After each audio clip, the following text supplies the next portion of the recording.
박근혜 전 대통령의 파면으로 정치적 혼란은 일단락되는 모습입니다. 네, 하지만 한창 봄 성수기를 맞는 부동산 시장은 차기 정부의 부동산 정책 방향의 규제 쪽으로 균형추가 기울면서 불안감이 높아지고 있습니다. 문정우 기자입니다. 지난 10일 박근혜 전 대통령의 파면이 결정되면서 19대 대선 시계에 속도가 붙었습니다. 가장 유력한 날짜는 5월 9일. 이에 따라 차기 정권의 부동산 정책에 대한 관심이 쏠리고 있습니다. 11.3 대책과 담보대출 규제 이후 시장이 냉각되면서 대선발 훈풍을 기대하는 심리가 높아지고 있기 때문입니다.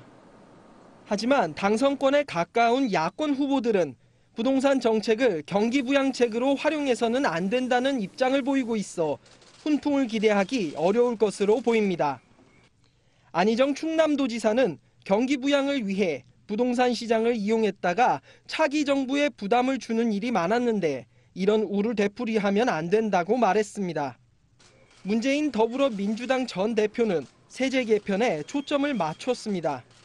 문 전 대표는 지난 1월 대담집을 통해 부동산 보유세가 국제 기준보다 낮다며 보유세 인상의 필요성을 언급했습니다. 이렇게 늘어난 보유세를 약 100만 가구에 달하는 공공임대주택을 짓는 데 활용하겠다는 계획입니다. 보유세의 가장 적극적인 후보는 이재명 성남시장입니다. 이 시장은 국토보유세를 신설해 연간 15조 원을 거둬들이고 국민들에게 기본 소득으로 똑같이 나눠주겠다는 구상입니다.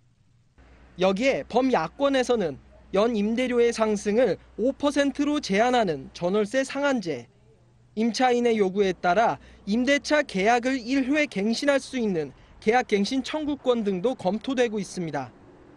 여권도 야권과 정책 방향이 크게 다르지 않은 상황.